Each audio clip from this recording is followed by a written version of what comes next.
Take a seat.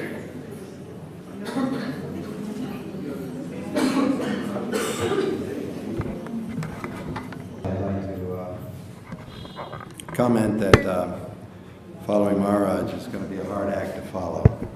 I'm not, but I'll do my best to explain to you some of the things I've learned. There was some reference I gave earlier that it's taken us, someone mentioned the 30 to 40 years to follow what Srila Prabhupada called the second part of his movement, the second half of his movement, in fact, which was Varnashram, or the establishment of farm communities. And I beg to make a little correction on that, in that it was actually in 1968 that I first went to New Vrindavan with Kirtananda Maharaj, Harigriva, Pradyumna, and myself. So that's 47 years, actually, that I've been involved in one way or another with farm projects. That first involvement for me was a very brief and very direct one. I just readied the farmhouse for the upcoming winter. It was the fall of '68. And then I went off to sunny California.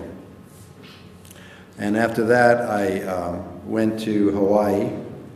There was a small retreat in a place called Ka'ava, and I'll tell a story about that later. I'm just giving you a little background as to the different projects that I've been involved with. In the mid-'70s, there still is, in fact, ongoing, but I was involved with the project in Pennsylvania called Gita Nagari. That was a very, and still is, a very beautiful farm in Pennsylvania that was to serve New York, I believe, and 2 or 3 other area temples. Prabhupada's idea was that these farm projects were to give food and milk products and a place for devotees to live. And they were to be tied in with temples, and outside of every temple there was supposed to be, and there will be eventually, farms. From there, I went to New Harmony, which was a very short-lived project, and once again I'm going to go into more detail in these. New Harmony was in Oklahoma, and it was Tamal Krishna Maharaj's project that died shortly, or fell apart shortly after he was shipped to China. He went to China, and the place, for various reasons, didn't go anywhere. And then New Taliban in Mississippi, I was involved there for years, for about 4 or 5 years in the early '80s. And presently I'm in Mississippi, but the northern part of Mississippi. My involvement was always spurred on by, of course, my love of nature, my love of farming or rural life. And it's also, in most of our experiences, we can see things happening around us that prompt our need to seek something besides what we see in our immediate headlights. In the news, you have things like global warming. I'm sure most of you have heard the term peak oil. In other words, back in 2005, or the dates vary, but there was a point at which we've reached the maximum amount of oil that we're ever going to see, and it's going to go down from there.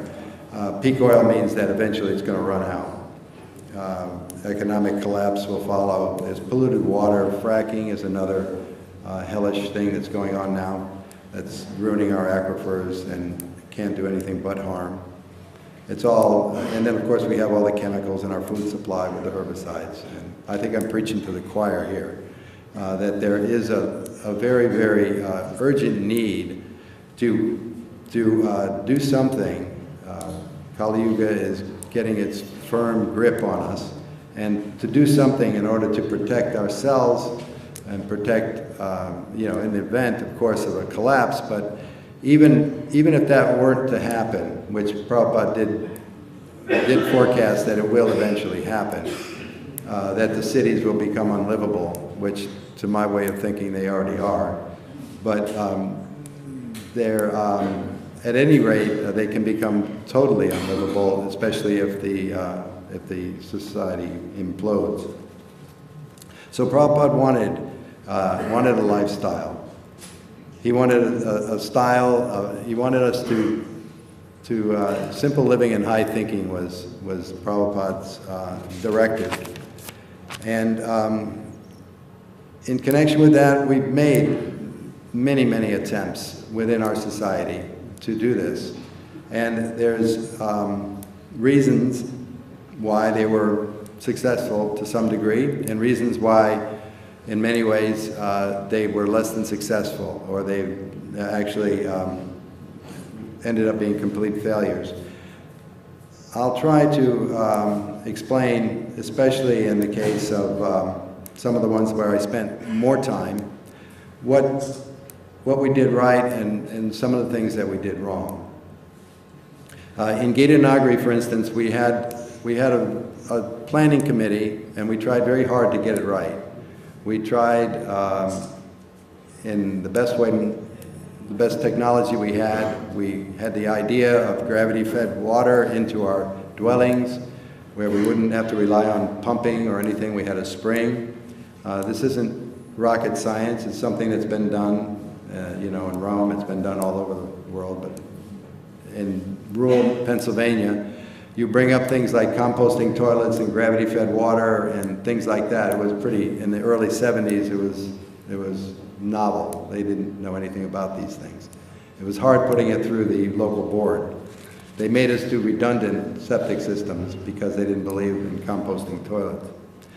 But at any rate, I lived for a while, for 4 years, without electricity, using only wood for cooking and heating, and a little light was produced from methane, or from, actually it was gas, but it could have been easily done with methane. And I found, and I had at the time 2 children, a wife and 2 children, and it was probably the best 4 years of my devotional career. A very simple lifestyle, and a very rewarding. At that time I was also building for the farm, their homes. What went wrong? It's not easy to say what went wrong, other than to say that we were new. We were new at the concepts of building. We were new at the concepts of what we wanted in a community. We knew we wanted cow protection. We knew we wanted to have simple living. We built the houses where they were completely insulated very well. They required very little in the way of wood.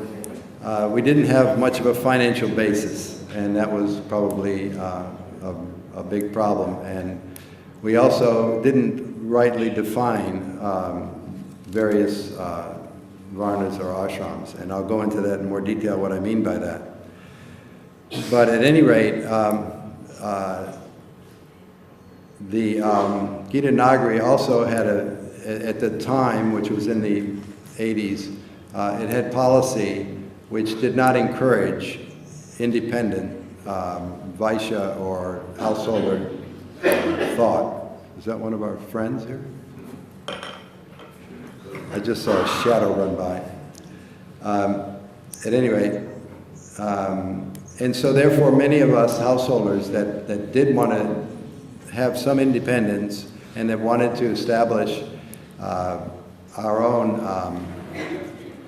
homestead, as it were drawn to Oklahoma, where Tamal Krishna Maharaj gave promise that the householders should be, the householders and Vaishya mentality should be given full facility to produce economic base.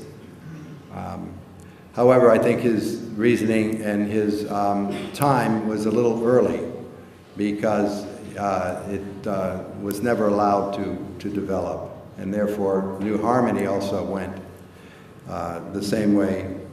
Householders or Vaishya or people that were wanting to be independent and produce off the land, they were not encouraged.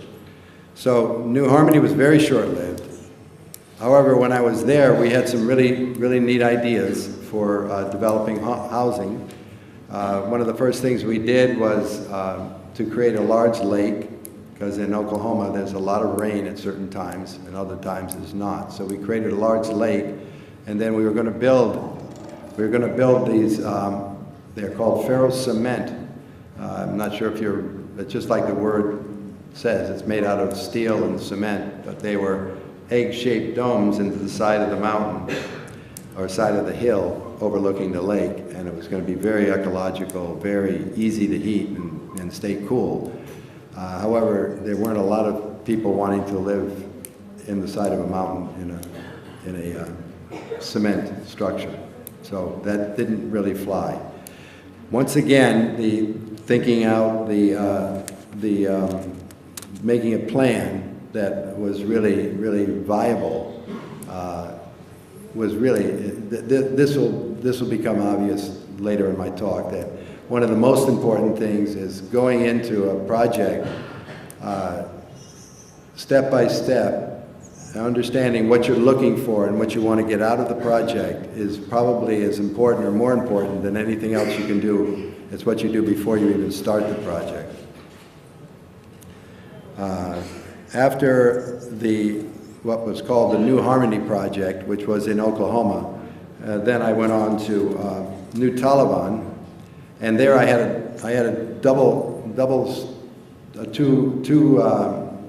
two different lives. I had the life where I managed the temple grounds. The temple, they had over 1,000 acres, and we had a lot of retired cows there, and it was just keeping up the fields and producing food and shelter for the cows, and that was my job there. But on the side, I had a small homestead, and in this homestead, I was doing pretty much what I wanted to do, which was I developed a fiber business where we made scarves and all kinds of knitted things from sheep. We had Rambouillet, it's a merino sheep.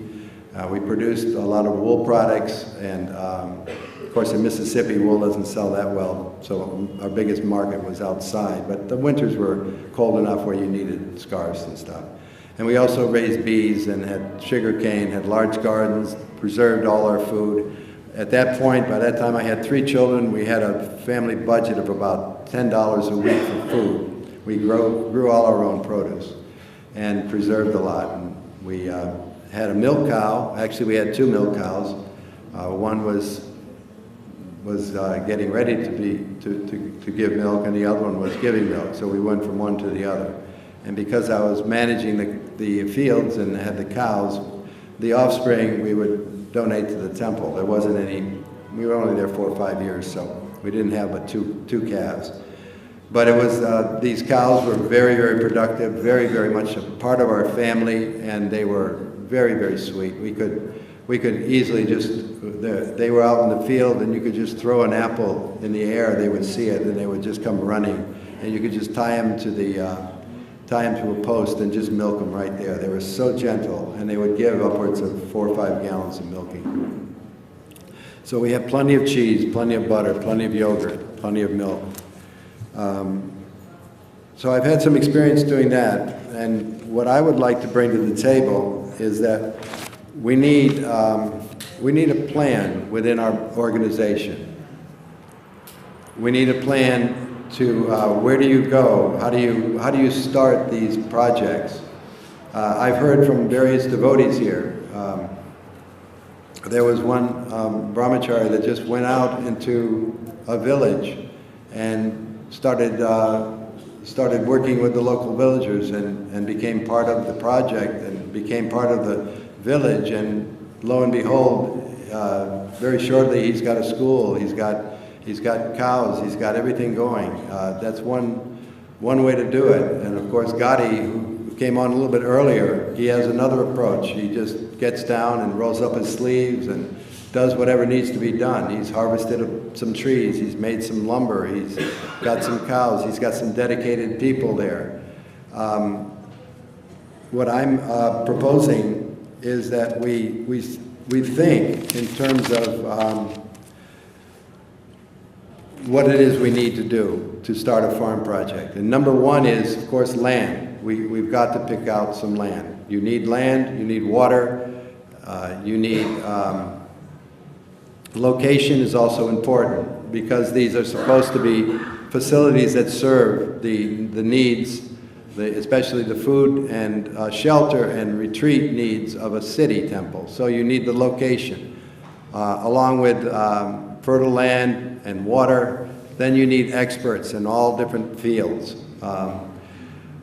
That can be a problem when you go to these farms.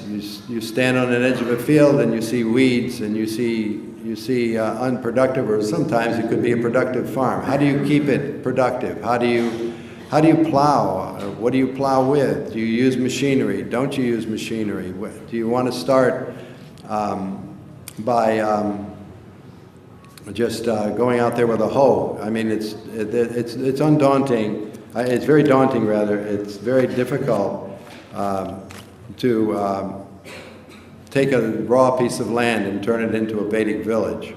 Without a plan, it's impossible. And without the right plan, it'll just be a half-baked or failed attempt. And I've been involved in, as I was mentioning, about 6 or 8 different farm projects. And most of them some of them are still limping along. But I would say that we have a long way to go to find the right formula. But I suggest the following: that we first of all agree that we need these things. We have to agree that there's an urgency here, that there's a need for the human spirit, for our well-being as devotees, to have a farm project. There was a statement made this morning at class that, and I had to write it down because it was so, if you're disconnected with the land and disconnected with the auspiciousness or the benefits that are gotten from the cows and the bulls, if you're disconnected with that, then you're actually disconnected with Krishna. Because by being connected with the land and being connected with the cow and know the auspiciousness, the benefits, the beauty and the love that these, and the life-sustaining capabilities of the land and the cows, being connected with all this is necessary, because then you're understanding how Krishna works. You're understanding Krishna is the original cowherd boy, and Krishna consciousness means being aware of Krishna's works and workings within the world. So, and there's another very important concept in Bhagavad Gita that says, "Offer me with love and devotion a leaf, a fruit, and a flower, and I will accept." How deep do you take that love and devotion? If you offer something from the fruit stand or from the vendor, some leaf or some fruit or some vegetable, and you have no idea if that milk is contaminated or if that vegetable has preservatives or pesticides and herbicides, if you don't control the production and you don't control the source, i.e. you're not putting your devotion into growing that, or your devotion into tending that cow and to producing that product, and yet you're trying to offer with love and devotion, I can get that you're doing the best you can, but I think our goal should at least be to raise the food that we eat, and raise and take care of the cows that feed us our milk and our cheese and our butter and our yogurt. We should be behind the concept that Srila Prabhupada has for us of this simple living and high thinking, of this rural lifestyle. Be behind this concept and not be enamored by the city life. A devotee, I mentioned, because I've always been known as a dreamer, to a few devotees recently, that I was really becoming more and more inspired, especially now that I'm retired from what I was doing before and I'm looking for some service. I was becoming very inspired to look more deeply into the farm programs and into the rural lifestyle concept. And what the devotee did was lean back and made a yawn gesture, like that. oh, you're back in that idea again, you know. No, you're flipping back to the 70s, back to the 80s, back to the ideal days when, you know, we all tried that and pretty much walked away from it. Well, sad to say, not sad to say, but happy to say, I am back to do that. And I think in honesty and in all, if we were to be very, very truthful with ourselves, we would come to the conclusion that Srila Prabhupada, in his writings and in his directives and so many letters and so many references, he really, really wanted us. He was imploring us to do these farm projects. This is the way we can remember Krishna. This is the way we can raise our children and take care of our elderly. This is the way we can have a peaceful society. And this is the way we can be healthy ourselves, is by controlling or raising our own products and food. And I really, really believe we have to work together. We have to do this tapestry that Maharaj was talking about. And we've talked about the different responsibilities that the Brahmin has. The Brahmin has a very, very unique place in the Varnashram Institute. They're the source of the spiritual guidance. But the biggest quality that the Brahmins have beyond their spiritual guidance is the sense of detachment. The Brahmins are very detached. They don't want to control. That's not the Brahmin. The Brahmin wants to give instruction. The Kshatriya, they're the administrators. They're the ones that work under the control, or under the, not even control, under the guidance of the Brahmins, and they administer. And then you have the Vaishya spirit that likes to be productive, but it can't be greedy. The Vaishya has to be productive, but they have to be very giving, and they have to want to serve the other Varnas and the other ashrams. They generally are householders. Their impetus is these kids pulling on their sleeves. Daddy, I'm hungry. Mommy, I need food. I need shelter. That's the impetus of most Vaishyas, is that they're in the productive years of their life, and so they have to be productive. Either that or starve. So, but they have to be trained under the Brahmins and take the guidance and the administration of the Kshatriyas. And the Sudras should be very proud people, very skilled laborers, very happy to do what they're doing and to take guidance and to take instructions from the other three groups. They're not lower or higher. There's no lower and higher. They're all cooperative. They all do what they do best according to their temperaments. And in that way we can have a balanced, we can have a happy, we can have a productive society. Yes. Please. Yes. So, dear devotees, in the morning we were discussing how we have this experienced devotees, and here we are witnessing. That's what one of the reasons I decided to sit here. We're discussing as well today. But he's been to the farms which didn't go as perfect as it could. And by himself, he didn't mention that as much, so that's why I wanted to interfere. But today, he is self-financed. His farm finances him, and he's got the time to chant and to now offer his services. So I really like to hear that, because when you're telling me that, how you manage your land, you raise your children, that was so inspiring, because also taking a ride on Maharaj, his presentation, that spirit of enthusiasm, we really trying to share in our society, in our Sangha of the devotees, that really we do need to network. And that was the morning talk. It seemed we were in some synergy, Maharaj. This morning we were talking about networking was the topic. So it seems that our community is coming to some logical sense that there's a mission ahead. It's not small, it's big. Maharaj is speaking about the whole curriculum. And here we've got Vaman Prabhu, who went to the school, did it himself, and it's ready. And we from the ministry are really thinking in networking this devotees, so that our youth here could just say, hey, I'm really interested in forestry. He's a master to learn from his own experience. So I'd like you to talk about that. I think that would be very beneficial for the devotees to hear. Well, present thing, what I'm involved in now, I actually, it's a very passive form of farming. It's called tree farming. Trees are very, very important aspect of self-sufficiency.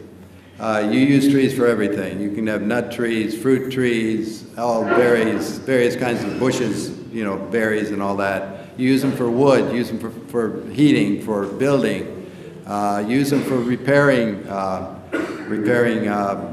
handles, you know, hickory. Use them for the oxbow, use them for so many things. So, and as far as you know, I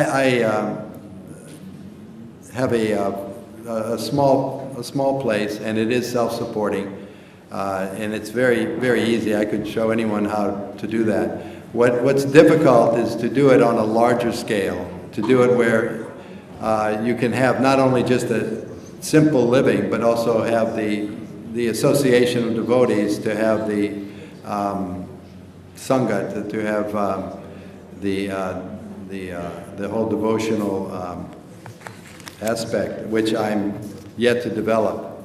I'm pretty far away from devotees, pretty remote, and I have about maybe a dozen people coming around. We chant and we have prasadam, and I have it set up in a very passive way. I've been away for 8 weeks now, almost 10 weeks by the time I get back, and I think it pretty much runs itself. So it's a very low maintenance situation. I haven't gone as far as I want to go. I'm just growing a small garden. I just have some fruit trees. I have some figs. I have some, you know, just a few things. I could go a lot further, but I was working full time. I find it very enlivening and very soothing to be in the country. I have this, I don't know where to attribute it, and someone here with all your experience, there's that saying that the city is made by man, but the country is made by God. Who said that? Someone said that. I know I've heard that before. But at any rate, it makes sense. You know, the city is man-made, and God has made such a beautiful arrangement in the country. That just reminds us of what we experienced this afternoon, right? Yes, this afternoon we visited our farm, the farm that's only about 12 kilometers from here, and it's a gorgeous place. It has beautiful woods. It has a newly erected building, and it's producing a lot of vegetables.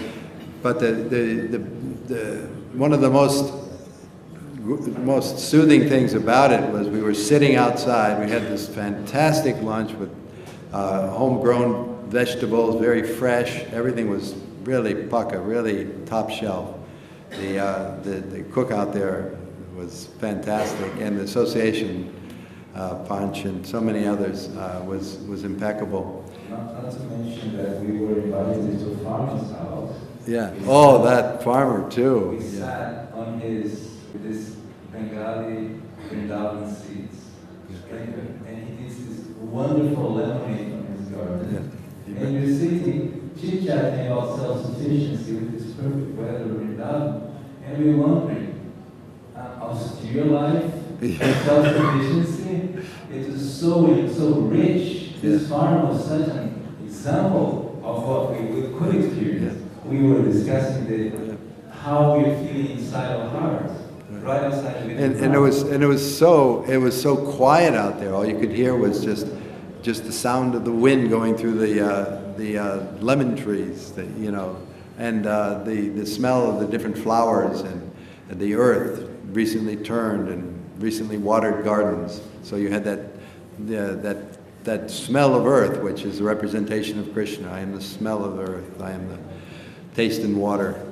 And the villager, his culture, so much reminded us of Krishna. It was right outside the village of Rao, and his family, his resemblance, the whole scenery was just about contrast. Yes, I fully agree, Maharaj. That's the full. And we haven't fully realized the potential of Krishna. Right. We are here listening to all these horns and not contributing to the plastic or to the waste management. Can you imagine if we came up with a system to clean things out, a sewage system? What impact it would have in this place? Have you thought about that?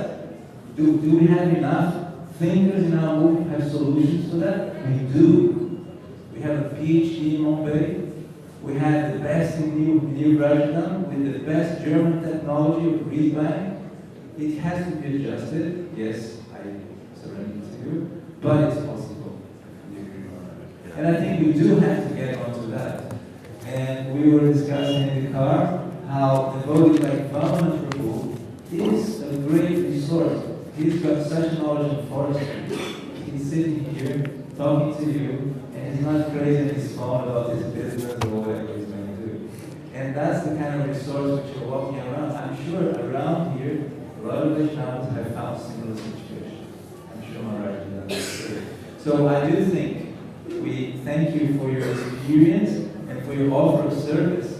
I think we do need to leave it. Well, I thank you very much, and I'd like at this time, you know, if there are questions or anything, because I know there are a lot of things that may have come up, not just at this short talk, but maybe before, and we didn't have time to address. So I didn't want to run too late. If there are any questions or anybody that has any comments, please feel free.